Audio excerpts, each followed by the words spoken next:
Good morning students. आज की इस क्लास में अपन प्रकाश के ध्रुवण के बारे में बात करेंगे। व्यतिकरण तथा विवर्तन के प्रयोगों ने यह सिद्ध कर दिया था कि प्रकाश एक प्रकार की तरंगति है, लेकिन ये प्रभाव ये नहीं बताते कि यह तरंगति किस प्रकार की है, अनुदैर्ध्य है अथवा अनुप्रस्थ है।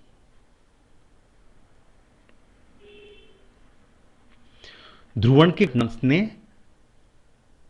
निसंदिग्ध रूप से यह सिद्ध किया कि प्रकाश तरंगे अनुप्रस्थ तरंगे हैं। अब अपन अनुप्रस्थ तरंगों के ध्रुवण के बारे में बात करते हैं। मान लो एक रस्सी AB दो समानांतर रेखा छिद्रों S1 तथा S2 में से होकर जाती है। रस्सी किसी स्थिर बिंदु B पर बंधी हुई है। यहां पर A सिरे को पकड़कर रस्सी को E के लंब ऊपर नीचे हिलाते हैं तो CD की दिशा में एक तरंग पैदा होती है और यह रेखा छिद्र S1 के समानांतर अनुप्रस्थ तरंगों के कारण होती है।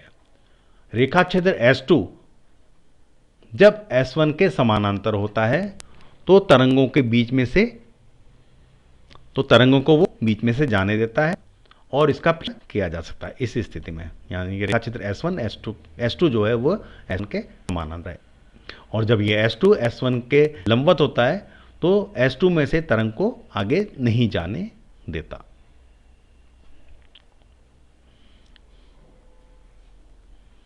यदि सिरे A को वर्तुल रूप में घुमाया जाए तो रस्सी में से छिद्र S1 तक वर्तुल गति दिखाई देती है और S1 के आगे केवल रेखा छिद्र S1 के समानांतर रेखीय कंपन दिखाई देंगे, क्योंकि रेखा छिद्र S1 अन्य घटकों को रोक देता है। यदि रस्सी की दिशा में आगे पीछे गति देकर अनुदैर्ध्य तरंगें उत्पन्न की जाती हैं तो तरंगें S1 तथा S2 में से उनकी स्थिति चाहे जो भी हो निकल जाएंगी। अब अपन प्रकाश के बारे में बात करें। ये टर्मोनिन क्रिस्टल है, ये भी टर्मोनिन क्रिस्टल है, ये प्रकाश का स्रोत है। तो टर्मोनिन क्रिस्टल में से निकलने पर इसी के समरूप घटना प्रकाश के अंदर दिखाई देते हैं। मान लो कोई सोर्स है S में से प्रकाश टर्मोनिन क्रिस्टल A पर गिरता है, इस पर गिरा, जिसको उसके अक्ष के समानांतर काटा गया है। क्रिस्टल A रेखा छिद्र S1 का काम करता है और प्रकाश थोड़ा सा रंगीन क्रिस्टल के स्वाभाविक रंग के कारण दिखाई देता है। क्रिस्टल A को घुमाने पर कोई भी उल्लेखनीय परिवर्तन नहीं आता जब क्रिस्टल B को A के समानांतर रख दो। अब दोनों क्रिस्टलों को साथ साथ इस प्रकार घुमाते हैं कि उनके अक्ष सदैव समानांतर रहें, तो B में से बाहर आने वाले प्रकाश में कोई भी परिवर्तन दिखाई नहीं देता। अब क्या करते हैं, क्रिस्टल A को स्थिर रखकर क्रिस्टल B को घुमाते हैं तो B में से परागत प्रकाश क्रमशः हल्का होता जाता है और जब B A के अभिलंब होता है तो B में से कुछ भी प्रकाश नहीं निकला। यदि क्रिस्टल B को और घुमाया जाता है तो निर्गत प्रकाश की तीव्रता क्रमशः वापस बढ़ने लगती है और दोनों क्रिस्टलों के समानांतर होने पर फिर से अधिकतम दिखाई देती है।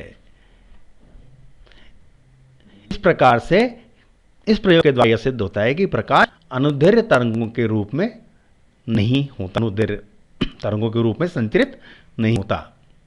यदि प्रकाश संचरण अनुदैर्ध्य तरंग गति माने तो क्रिस्टल B को घुमाने पर प्रकाश सदैव ही दिखाई देना चाहिए था। यह स्पष्ट है कि A में से निकलने के बाद प्रकाश तरंगें केवल A की दिशा में कंपित होती हैं, अतः क्रिस्टल A से निकलने वाला प्रकाश ध्रुव प्रकाश कहलाता है, क्योंकि उसमें किरणों की दिशा में दृष्टि से एक पार्श्वीयता या पक्षपात का गुण आ जाता है। यह प्रयोग सिद्ध करता है कि प्रकाश तरंगें अनुप्रस्थ प्रकार की होती हैं। अब अपन बात करते हैं ध्रुवण तल की या प्लेन ऑफ पोलराइजेशन की। ये आपका ये सोर्स है और कि ये टर्मोलिन क्रिस्टल है। जब साधारण प्रकाश टर्मोलिन क्रिस्टल में से निकलता है तो प्रकाश ध्रुवित हो जाता है और कंपन केवल एक दिशा में अर्थात तरंग संचरण की दिशा के लंबवत सीमित हो जाते हैं। यह रेखाध्रुवित प्रकाश है। ध्रुवण तल वह तल है जिसमें कोई भी कंपन नहीं होता। तो यहां पर जो ए बी सी डी जो तल है इसको अपन ध्रुवण तल, प्लेन ऑफ पोलराइजेशन कहते हैं। और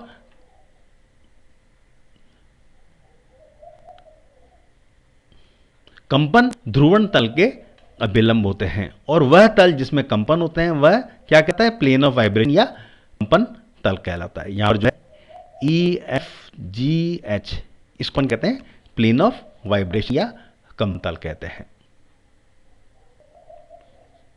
किसी स्रोत के साधारण प्रकाश में अनेक तरंगदैर्घ्य होते हैं एवं कंपन रेखीय, वर्तुल या इलिप्टिकल अर्थात दीर्घवृत्तीय हो सकते हैं।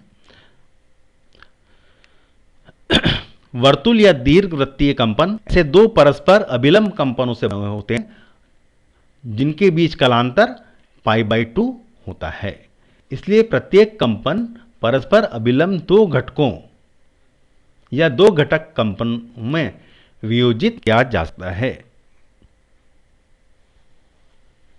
ठीक है। इस डायग्राम में इसको बता दें नोटेशन के लिए, इसके अंदर जो ये फर्स्ट डायग्राम, ये इसका सेकंड डायग्राम है, ये थर्ड। फर्स्ट के अंदर कणों के कंपन कागज तल के समानांतर एरोहेड और उसके अभिलंब डॉट के द्वारा प्रदर्शित है इस फर्स्ट डायग्राम के अंदर। और सेकंड डायग्राम में कंपन केवल कागज तल के समानांतर दिखाए गए हैं। इसके अंदर जो ये कंपन है ये कागज के तल के समानांतर दिखाए गए हैं। और इसी तरह से थर्ड डायग्राम में कंपन केवल कागज तल के अभिलंब दिखाए जाते हैं। ये वाले थर्ड वाले ये जो थर्ड डायग्राम है इसके अंदर जो कंपन है वो क्या है, कागज के तल के लंबवत हैं। इसके अंदर का कंपन कागज के तल के समानांतर है। और जो फर्स्ट डायग्राम के अंदर उसमें डॉट तो क्या बता रहा है, कागज के तल के लंबवत वाले कंपनों को दिखाता है और जो एरो बता रहा है वो कागज तल के समांतर वाले कंपनों को दिखाता है। बस आज के लिए इतना ही। इसके बाद अपन नेक्स्ट टर्न पे लेंगे।